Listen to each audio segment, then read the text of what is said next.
Hey everybody, welcome in to another episode of Sad Times. I appreciate you being here. My name's Kevin, and I'll be the host. For any of you who are not here or have not been here before, just a little explanation of what we're kind of doing with this show. Basically, I'm having a guest on every week, and these are people who are opening themselves up, and they're being really brave and talking about some hard stuff.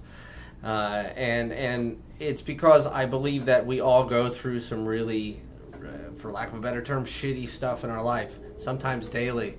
And I think we're sad a lot of the time, and nobody really talks about it, or they talk about it only to a select few people. And I think that we're all kind of lost in our own little story, and we're not realizing that everybody else is struggling too. And I think we can learn a lot from other people's struggles and have maybe a bit more empathy and feel a little less alone. So that's kind of what the show is about. And we're having our first returning champion tonight. Her name is Jen. Hi, Jen. Hey, Kevin. How are you? I'm doing okay. How are you? I'm hanging in there, you know. That's good to hear. Thank you for coming back on. As you see, we're in a new studio, which is my apartment. Beautiful apartment. If you look this way, there's a waterfall. Yeah. Lovely. Isn't that very beautiful? Refreshing. Thank you very much.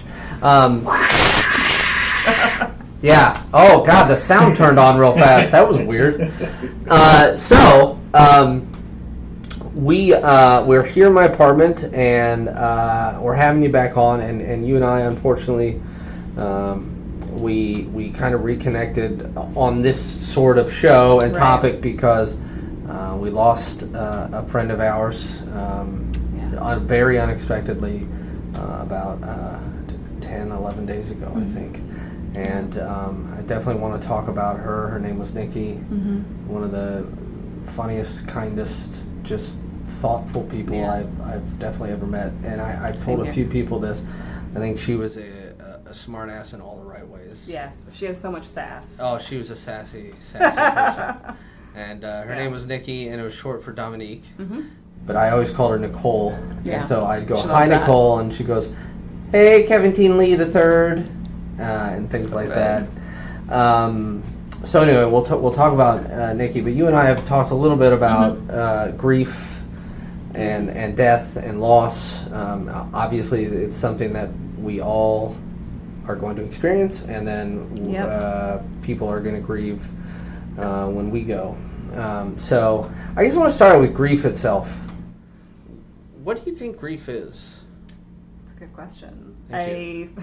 I find it's, I don't know, I feel like it's, time spent reflecting. Yeah. But it's also, I think it's time spent with others who also, knew the person. It's all of that. And what I'm finding is there's really no, right way to grieve, but I feel like sometimes I put pressure on myself thinking that I have to grieve a certain way, or that certain things are kind of expected if you're going through that process. Do you have an example of what is the right kind of grieving? So this weekend I went out with my husband and we were just having a good time and going to restaurants and stuff like that, and he had mentioned hey, I was so happy to see you smile. I'm so happy to see you just light up a little bit. And I immediately felt guilty. I immediately felt oh my gosh, I shouldn't be happy right now. I need to be reflective and serious, and this is a really, really just horrible thing that happened. And so, but then I started thinking wait a second, why can't I be happy and be myself, and at the same time also obviously mourning the loss of a good friend. And so it got me thinking about how as an adult I've grieved, and how I grieved when I was a kid and as a young person, as a 20-year-old person. Yeah. Because young. I know. 20, so years yeah, ago. It's I was gonna say 60 years ago. Yeah. Yeah. Oh, whoa. For sure. I know, right? Damn. Yeah. So yeah, as a kid, right? So I lost my grandma when I never knew my grandfather on my dad's side. He passed away when my dad was a kid, actually. Okay. And I lost my grandma when I was 7. And I was really bought into heaven at that point in my life. So I was like, cool, she's up in heaven. And I'm not downgrading people who believe that. It was just, that really was what got me through it, right? So I don't know if I understood grieving or that she was going to be gone forever. The night before she passed away, they had us all go into the hospital room and give her a hug, and I just remember her feeling just so frail and like emaciated. Cancer. Just not the grandmother you remember. So that's how I dealt with it. I dealt with it. I was very religious at the time, even though I was 7, but I was very into it. And I remember one of my parents' friends gave me a hug at the wedding. Jesus, same thing, funeral, and said, she's up in heaven now, and I just got a lot of comfort out of that. So when you were a kid, did you said you started talking about grieving as a kid? Like what? Can you give me an example of that? Yeah, so my first kind of experience or understanding of loss was I lost my uncle, who was 26 when I was 8. And he was the definition of funkle. Funkle? What's that mean? Fun uncle. Oh! You know why I don't know that? Because I'm definitely not a funkle. Aw. Yeah. I'm sure that's not true. No, I lay down the law. Okay, go ahead. And, he was just like a big kid, basically. Like, he loved comic books, he loved, like, horror films, he would dress up, he would go, like, full Batman regalia for Halloween and, like, stay in character the entire time. So, like, he wouldn't talk or... Exactly. Mm-hmm. Yeah, because that was around, like, the Michael Keaton Batman, right? Yeah. Yep. So, and then, he would, like, completely, like, deck the house out and everything else. And he was, like, the one uncle who, like, when we had family gatherings, like... all the adults would kind of be like standing around like with their beers, like not really paying attention or whatever. And he would be like, okay guys, let's go outside, let's have fun, And so all I remember is... That's really great. Yeah, he was fantastic. And he bonded really very, very closely with my older brother, who was 10 at the time when he passed. And so I remember actually, I was getting ready to go to school. Like, I was getting up, like, ready to go to school. And my parents were like, no, come here. Like, we're going to sit at the kitchen table. And they were like, you're not going to school today. And we were like, why? What happened? Like, is there, a parent-teacher conference thing? Yeah. Why aren't we going to school? And they were like, well, because your Uncle Jeff passed away. And I remember thinking, like, wait, what? How? What? Huh? Like, it was just completely out of any frame of reference that I had ever, like... And I still, like, it just, to me, it's like, it didn't make any sense, because it was one of those things where, we found out later that he just passed away to sleep. Don't know what happened. Wow. Yeah. And he was 26? Yeah. And so it was one of those things where, like, it was totally unexpected, and then, they had the funeral, and my parents made the choice, and I'm sure it was a very tough choice, not to take us to the funeral. Okay. And I look back on that now and I think, okay, that was like, it was really tough because it didn't really give us any closure, I think. And, whereas I think my parents were trying to protect us from, like, because it was an open casket funeral and all of that, and they kind of wanted us to have those memories of, like, him being this, energetic, fun uncle, as opposed to that last memory of seeing him. I assume they went to the funeral. I think so, yeah. But we didn't. Who were you watched by it? Because I imagine family members were there. Yeah, I honestly don't remember. That's neither here nor there. I just I don't know. I can't remember, but yeah, like I just remember thinking, like, I really wanted that closure. You even thought that then. You were 8. Because I didn't believe it.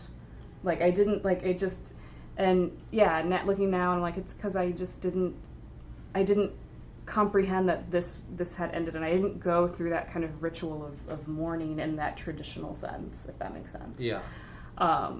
And so I feel like, like that being my first kind of experience with loss and not really understanding what that process is like for most people, I kind of took that in and, like, in a way, like, kind of grieved on my own and didn't really talk about it and didn't really share my thoughts, and I was just Did you talk to your older brother? Yeah. Oh, yeah. I talked to my siblings, okay, but, like, didn't really talk to my parents about it, didn't really talk to friends or anything like that, because it was just so... How was your brother dealing with it, since you said they were really close and they bonded? He took it really hard, for sure. He was devastated. My little brother was 6 at the time, pretty young. He was also I think like myself, just very confused. But my older brother, yeah, he was 10 at the time, and this was his best buddy. Like who would come over and. Sorry, you might have said this. He lived near you? Yeah, I mean, he lived in Indianapolis. Yeah, when we were all in Indianapolis. That's right, you're from Indiana. I know. It's too bad. Talk about sad Quite times. the Hoosier, hey. Hey. Sorry, I was a Kurt Vonnegut. I don't know what I'm talking about. That's true, Southport High School. Yeah. Alumni, yeah. Indianapolis. So, did you ever talk to your brother, your older brother, or either of them, about not going to the funeral and how that made him feel? No. I mean, I knew, I think that,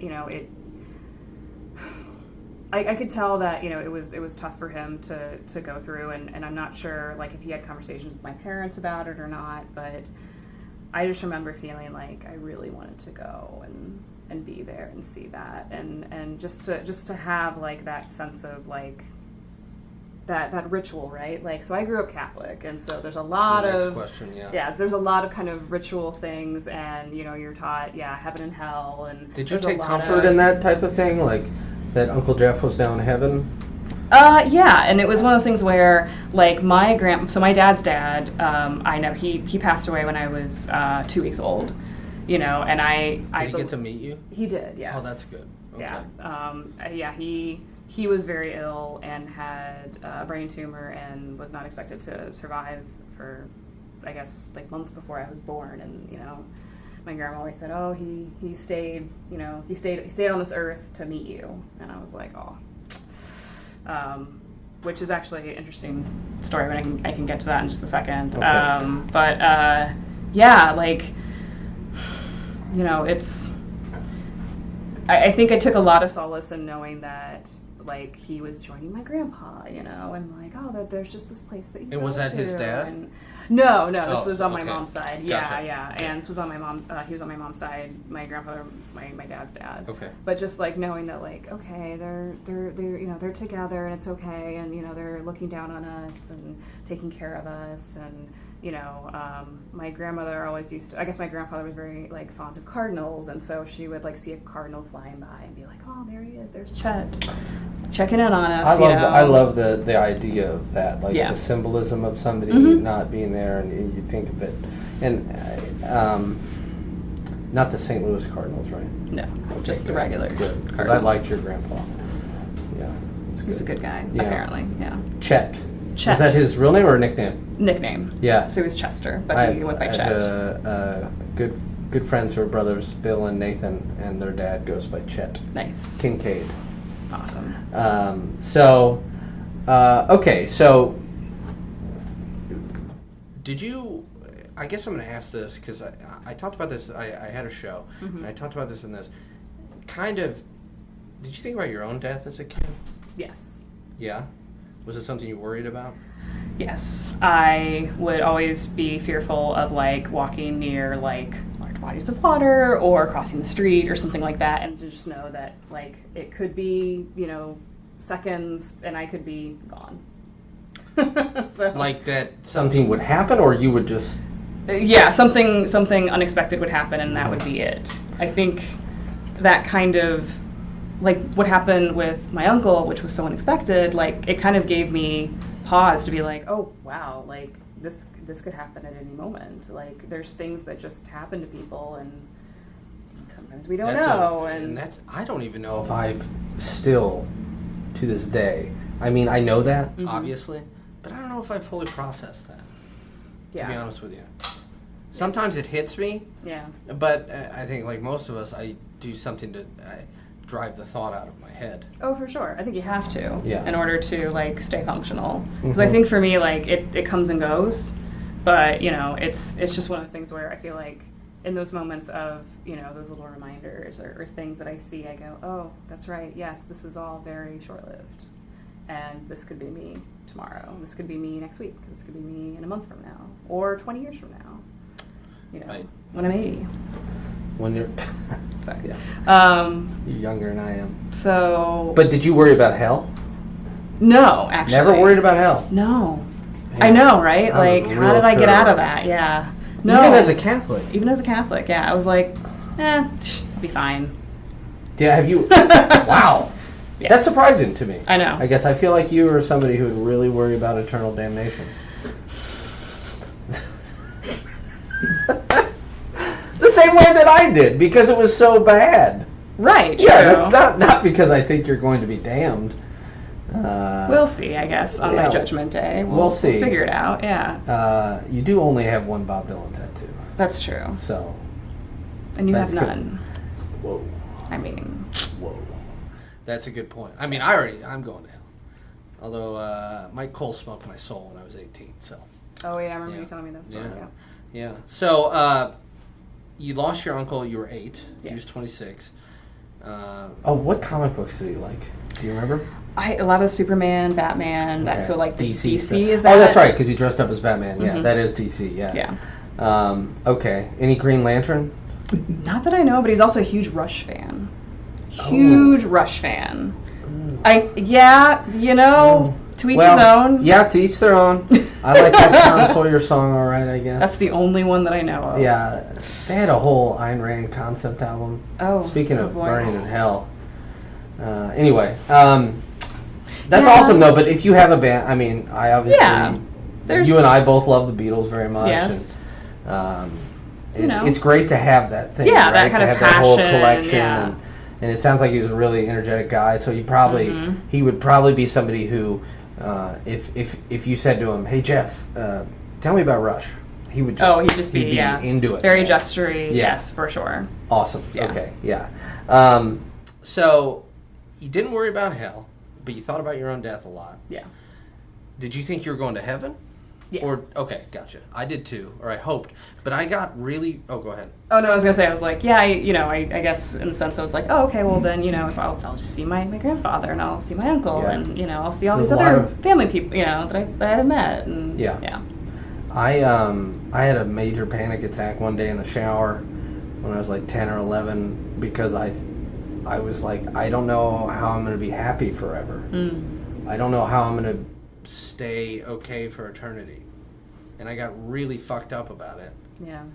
And that was a big thing for me because I was like, cool, I'll be up there with grandma. I'll be up, I'll be watching the Cubs all day or whatever it is I wanted to do at that time. There's comfort in that for sure. But then I was like, but I can't do that for 3 million years. How am I going to be happy for 3 million years? And then another 30 million after that. Like eternity. It really scared the hell out of me. Yeah. And I didn't know what to do with it. I still, even talking about it now, isn't that a lot? That's a pretty heavy burden to carry, yeah, for sure. Why? Shit. Forever and ever, as they say in the prayer.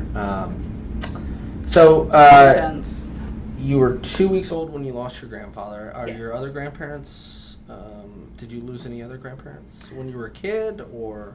As an adult. As an adult, okay.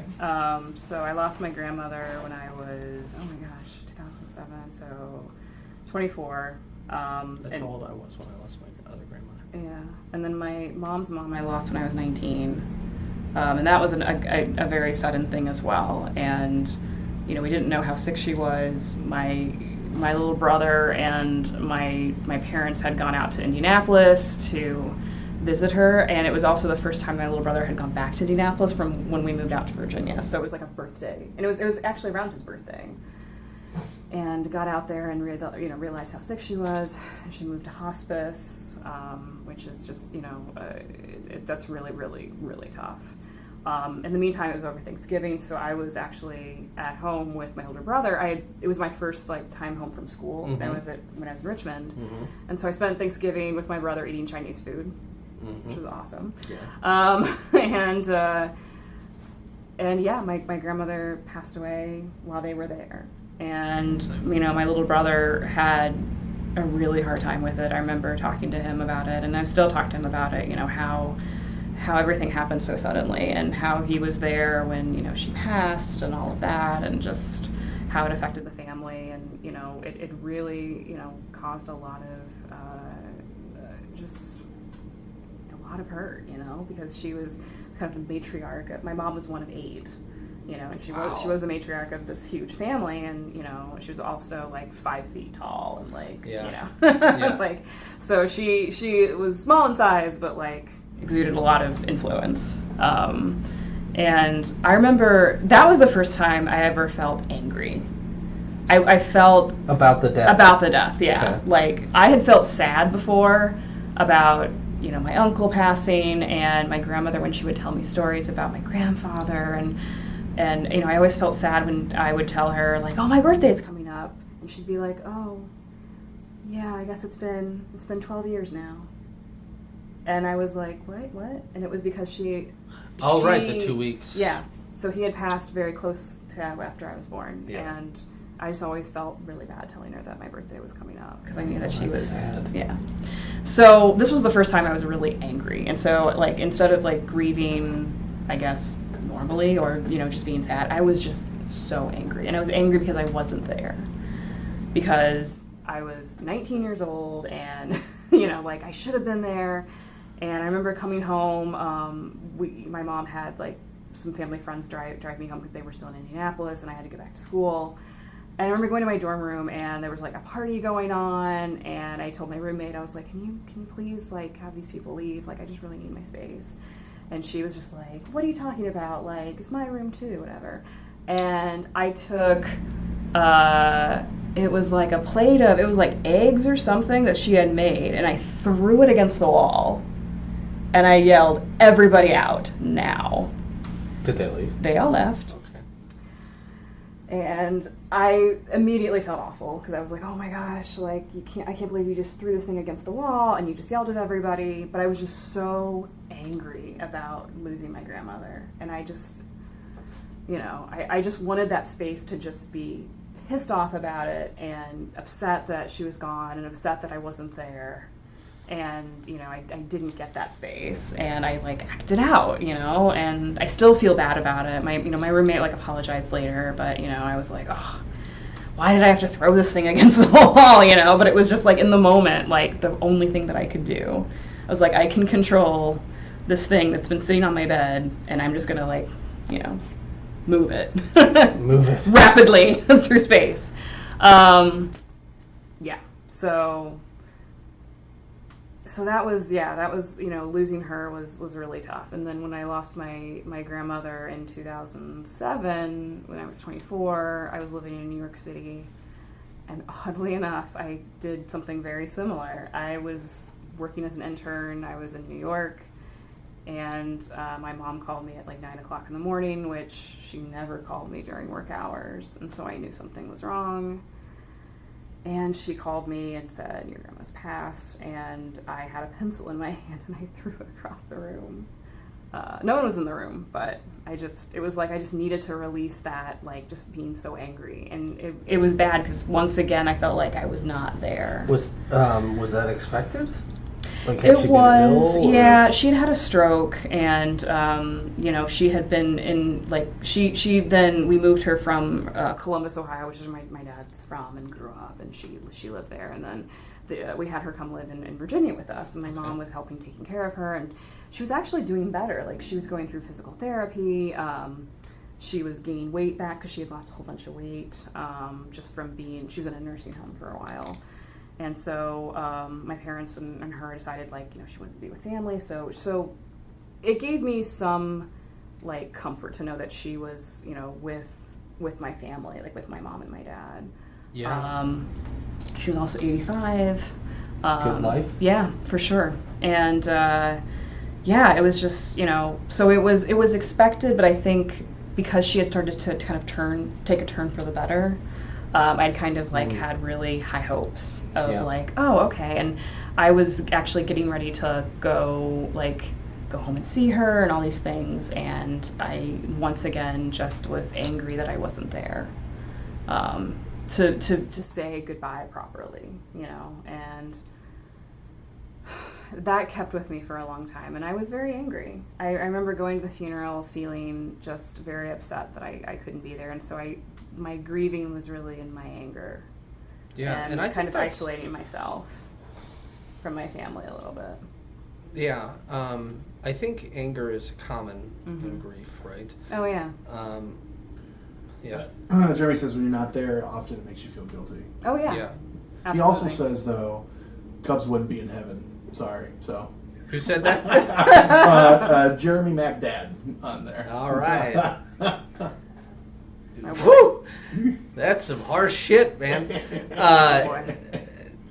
I want to tell you something too. My grandfather, my last grandparent, passed in January of 2013, right around when President Obama was being re-inaugurated, which we always joked. He was like, "I'm not sticking around for more of that," because he's a very conservative man. Oh, jeez, yeah. And he passed away he was in the suburbs, and my sister was there, and my mom, it was her dad.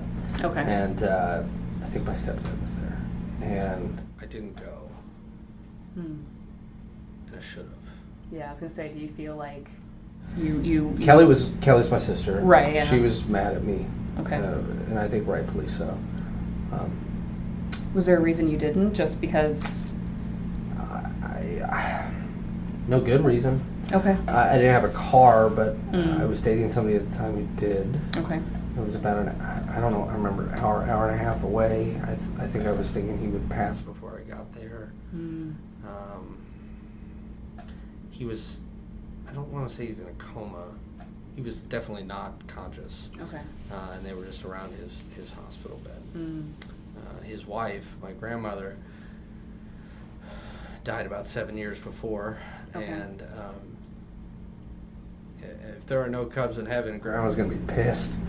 My grandma raised me on baseball. You can't see it on camera, but over here are a couple framed photos of Wrigley Field. One from the first night game, and these were both my grandma's. And we watched the first night game together at her house when I was 6, and we made a concession stand, and then it got rained out in the 4th, which is what it's like being a Cubs fan. And anyway, I went to visit her in the hospital a couple months before she died, when we thought that was going to be it. She had emphysema, and she was intubated with a tube. Yeah. Oh. And I brought her a Cubs hat that I had, and she couldn't talk, right? Because she had the tube. Right. Yeah. But she was smiling and doing that, and I left a core on the table, and when my sister and I were saying goodbye to her, because we thought it was goodbye, she did live a couple more months. Right. It was the last time I saw her, because I did not live.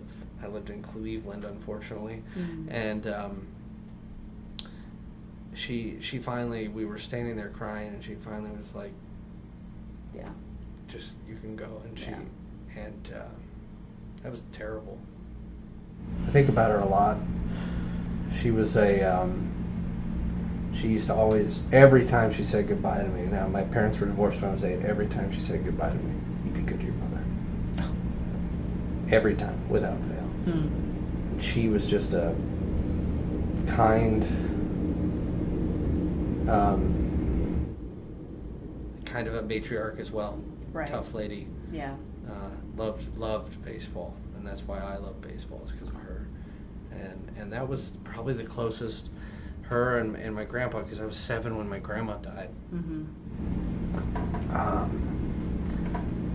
I don't know if I dealt with it well or not. I don't know if I grieved or not. I don't know what grieving is. So that's, I guess, my story on those. Yeah, it's tough to know. And I feel like you don't really know it until you're in it. You don't really know how you're going to feel until it's happened. You can prepare as much as you think you can. And I feel like that's how it was when I lost my grandma, and then I lost my grandfather 2 years ago. I mean, we knew he was suffering and had blood cancer, and decided, to forego cancer treatment, knowing he was in his mid-80s, and saying, hey, I'm just gonna let this take its course, basically, which I thought was incredibly brave, to know that he was gonna have to suffer through that. And he also was like the kindest, most gentle, just always, anytime I would stay at his house, when I would be in I interned for like a summer in Indianapolis in 2005. I would go to his house, and he would always. So I would stay there, and he would always bring me like a tray of like an assortment of like every possible breakfast item. Like he'd be like, "I'm not sure what you wanted, so I got you a bowl of cereal, cottage cheese, fruit, granola bar, like just like everything." And he would just set it down there, and then sometimes he just wouldn't say anything. He would just like set it in front of me and just go, "Mm-hmm." Oh, you said Yeah, mm-hmm, all the time. What was his name? Paul Davis. Paul. Yeah, Elmer Paul Davis. And Elmer was his first name? Yeah. That's a great name. My grandfather went by his middle name as well. Yeah. Weldon. That's unique. Yes. Well, Weldon was unique. What was his first name? Francis. He did not like that name. So he went by Weldon. Yeah. Same thing with my grandpa too, yeah. He didn't like Elmer. So he went by Paul, so. And my mom's named after him. My mom's Paula, so. Oh, I'm sorry. Yeah. I do remember you telling me that. Yeah. So he had blood cancer. Yeah, and when he passed, I don't think I felt anger. I think because I knew that he had totally accepted the fact that this was his journey and had articulated that to the family, and I had talked to him on the phone. I had gone down and visited him. I still felt guilty that I wasn't there, but I didn't feel as angry, I think, this time, because in a way, I think I came to understand, and maybe it's because I was in my mid-30s and kind of had grown up a little bit and not the angry 19 and, early 20s kid anymore. Well, also maybe it's because he was so accepting of it, and it was, for lack of a better term, more expected. Yeah.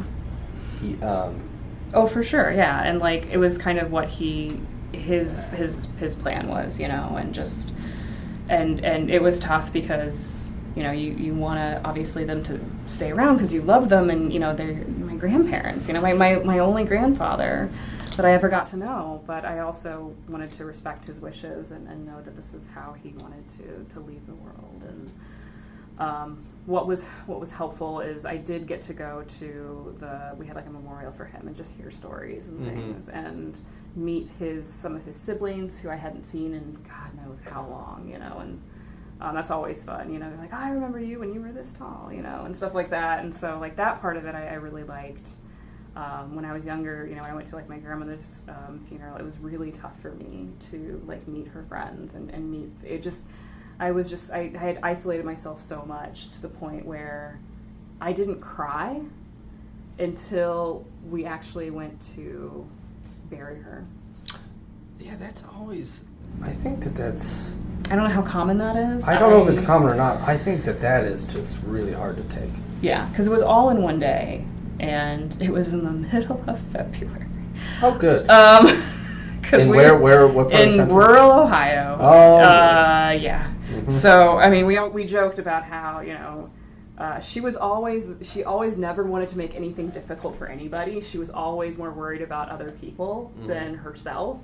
And how the opposite this was like this was the most difficult because the ground was like frozen solid, and like, oh, man. Yeah. So it was really it was interesting. But I remember like we all got out of the van, we all went to the burial and the ceremony, and I walked like very fast ahead to go into the van and just cry my eyes out, but I didn't want to do it in front of my family. Really? Yeah. Why is that? I don't know. I think I just felt like I needed to be like in my own suffering, and I didn't want. I also felt like my parents were having such a hard time. My mom was having such a hard time. I wanted to be that strength, but I also wanted to have that moment of like I just need to get this out, and I was so angry. So it was like a very angry cry. I remember that. Like I had never cried angry before. Crying real the time. It's intense. And then, as my family kind of got back in the van, I was just kind of like, okay, just trying to like keep it together. Because, all I wanted to do was just, in a way, like I wanted to go back to New York, which is where I was living at the time, and just like you know, and I look back on that now, and I really feel bad. I feel guilty. I feel like I should have been, because I feel like I should have been like more with my family and more open and more, yeah. How I get that too. Yeah. It's always like you should be with your family more. I spent a lot of my 20s and maybe and early 30s being away from my family. Yeah. It wasn't until I went to India and was that far away from them that I realized, yeah, I shouldn't take this for granted. Oh, for sure. I'm sure that I still do, but not nearly as much as I used to. Right. It takes those moments, for sure. Yeah, and I went back to New York and just, you know, tried very hard to kind of live like normally. I think I thought that I just needed to like kind of move on, and that I needed to get back to my life.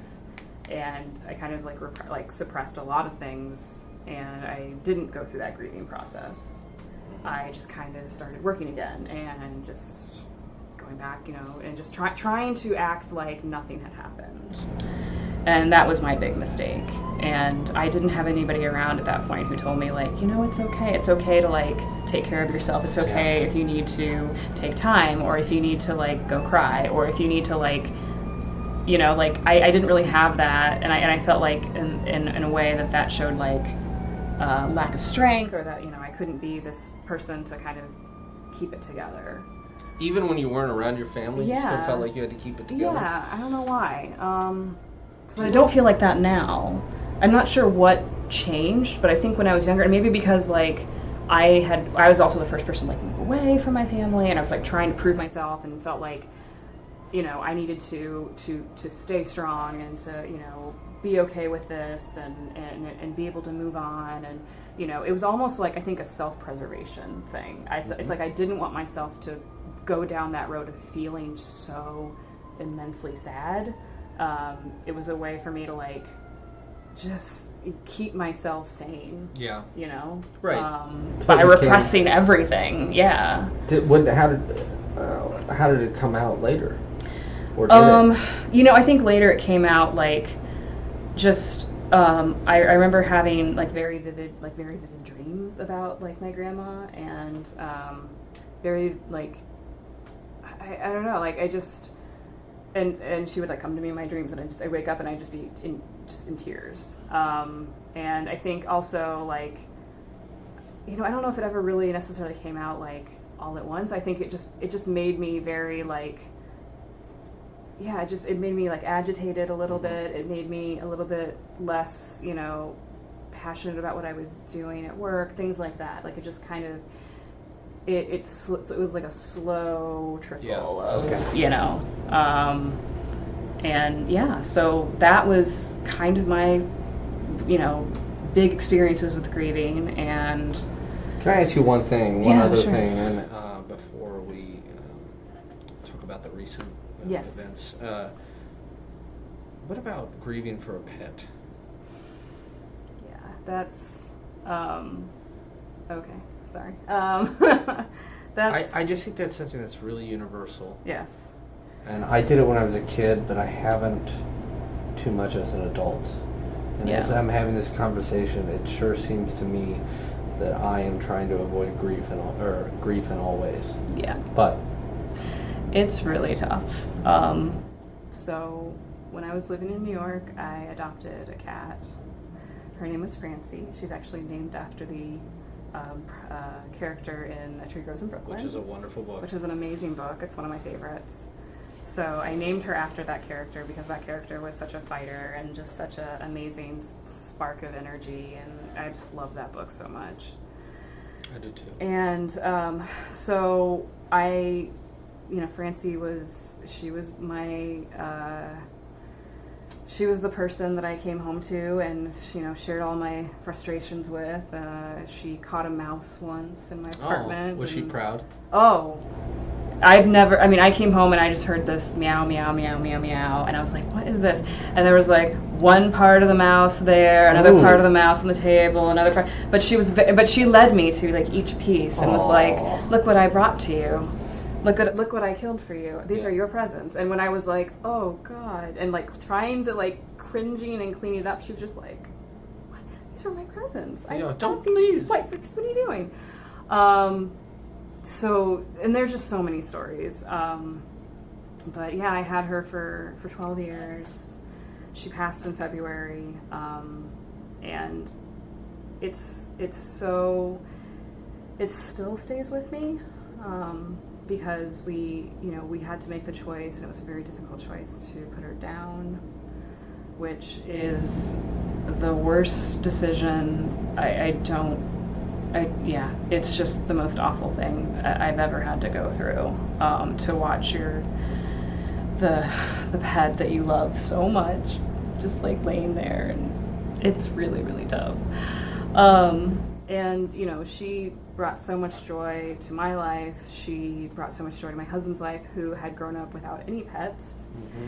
And was, I think, a little bit weary of when she came to live with us, when it was right after we got married, and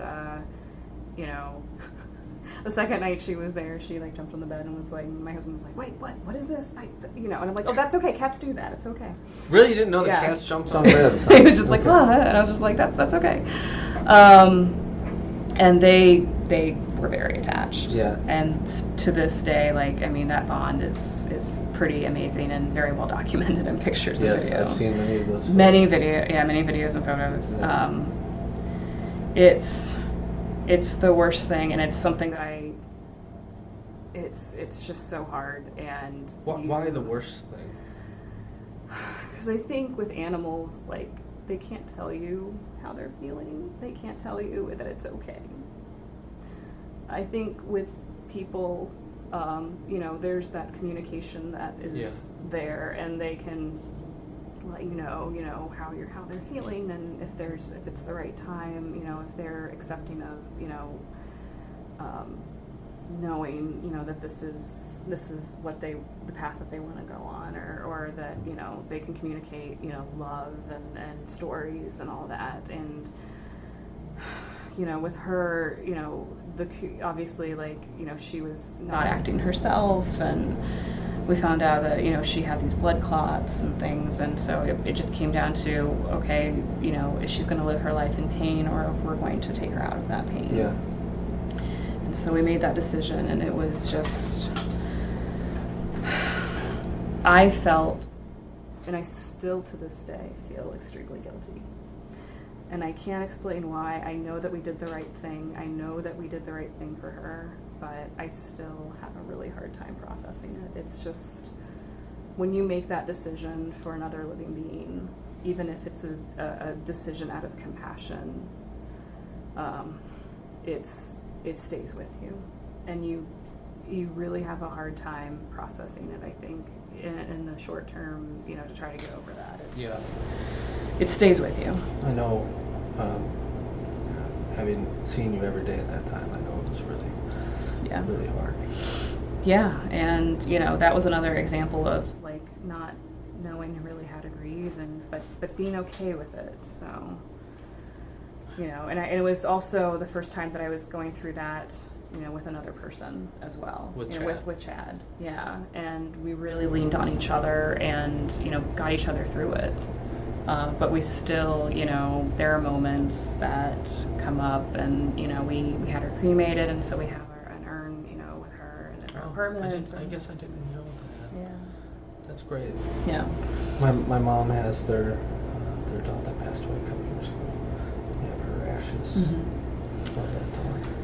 Yeah, it's just because there's just so much unconditional love that our pets give us, and it's really tough to see them suffer, and it stays with you, because you just that was well, thank you for talking about that. I know that wasn't easy. Still so fresh, just months ago, so thank you. And I guess I'd like to end talking about Nikki. We talked about her a little bit at the beginning. Right. What was she, about 5'2"? If that. Yeah. And almost every time I'd walk by her at work, she would stand up like this. And every time she was so funny. And she loved horror movies. So we lost her unexpectedly, like I said, 10 or 11 days ago. We lost her unexpectedly about 10 or 11 days ago. And can you tell about what happened today at the offices where she worked and what was done for her?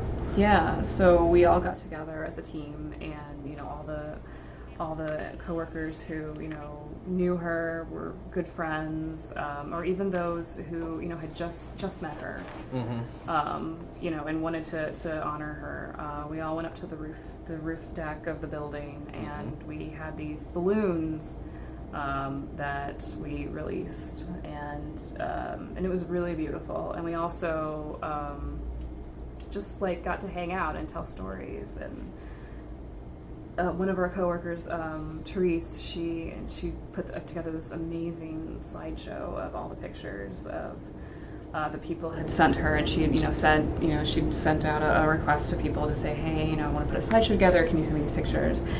And we saw the slideshow, and we were all laughing so much because every picture was just so goofy. Yeah. And I think the thing that just hurt so much is that she was just such a light and so positive, and kept everybody going at that job. And gosh, I mean, there's just so many stories. And I think something to say about Nikki is that people, it should be celebrated more, the people who are like Nikki, who just seem to be unendingly kind and thoughtful and dedicated to what they believe in. Yeah, she was so passionate about things, and she was so. Somebody said this, I believe, and there's been a lot of Facebook tributes and things like that have been going in, and I've been seeing. But somebody said that she was authentic, and very I feel authentic. that's very that.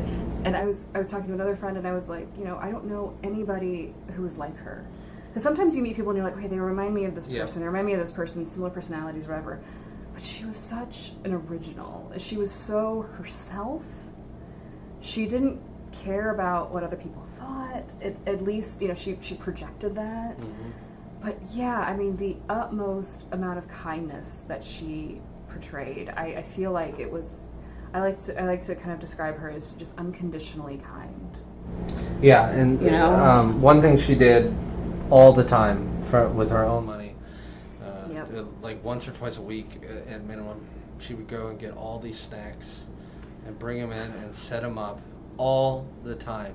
And I relied on that, and I just remember thinking, I just thought it was amazing. And then I would joke, because when we were on the second floor, she'd set them right by where she was sitting. Yeah.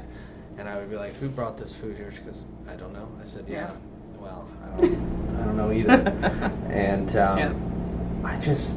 I wish we would have done more for her for the things that she did for us. I know. I remember one day she came over when we were on the second floor, and our friend Alex was to my left. Mm-hmm.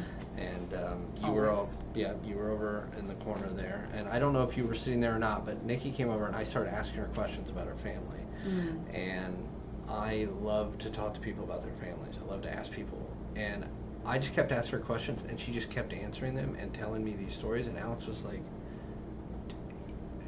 okay, don't ask her that stuff. And kind of, he's like, and she just told me all this stuff, this funny, very honest stuff about her family, and then that was something that we could connect over. Mm-hmm. She had to call her dad every day at 4:30, and I'd walk into the kitchen, and he couldn't hear very well, I guess, and she would be on the phone with him, and I'd walk in, and she'd hold the phone out to me like, you talk to him, and I was like, I don't want to talk. That's all right. Yeah, I remember that. She always had to call her dad. Yeah, and she was just a genuinely good person. And I think we as people, I honestly believe, should talk more about those people, should acknowledge them more, and should be just tell them how great they are while we can, Absolutely. I don't know how many fucking times I've heard people say, oh, I wish I mean, we just did. Yeah. So, somebody like Nikki will be remembered for sure. For so many things. And she's just a wonderful person, and I just hope her family is okay. And I just wanted to end on that note. That, she was a great person, and I am certainly a better person for having known her. Oh, yeah. And I love seeing her every day. Yeah, she definitely changed my life, for sure. And I think she just treated everyone like family. Like I feel like that's just how she was. She was open, she was passionate, authentic, and she treated everyone like they were a member of her family. And that is so rare and special, and yes, we need to celebrate that more. She was always in there before everyone. I know! Every day I'd be like, I'm going to beat Nikki if I'm going to go in real early. Nope, she'd be there with her headphones. Yep. And dinosaurs all around her. Yes. The little Godzillas. Oh, remember when Netta got her the dino glasses? They were like wine glasses? Yep. Those were pretty great. Yeah. Yeah. Well, I think it's wonderful that you guys did that today on the roof. The video was wonderful. The balloons, the biodegradable balloons. Yep. Said you were missed, you were loved. Do you remember what they say? Yeah, I don't remember something about let's see. It said something about, if I can find the picture real quick. You are loved, you are missed, you are remembered. See this? Yeah. Is that too close? More? Closer. Awesome. Yeah. Thank you. Yeah. I think that's wonderful. Yeah. I think I want to end with that, I think. Yeah. Jen, thank you so much for coming back on under these circumstances and talking about something that we all deal with. Yeah. And I know it wasn't easy, so thank you for being so honest and open. I appreciate it very much. Yeah. And thanks for talking about Nikki and sharing those stories and that balloon. I'm gonna miss her. She was one of a kind. Yeah, we're all gonna miss her so much. But she made my life better, that's for sure. Yeah, absolutely. And woo, everybody, this is the sad times. We thank you very much for watching. As you know, we have a number of episodes that we have on our YouTube channel, and if you ever watch one and just want, and you can always chat in, but I hope that you can watch and feel less alone dealing with whatever it is you may be dealing with. And really appreciate you stopping by, and we'll have another show for you probably next Thursday at 8 p.m. Central. So thanks for coming, and hope you have a great night, and be well. Bye.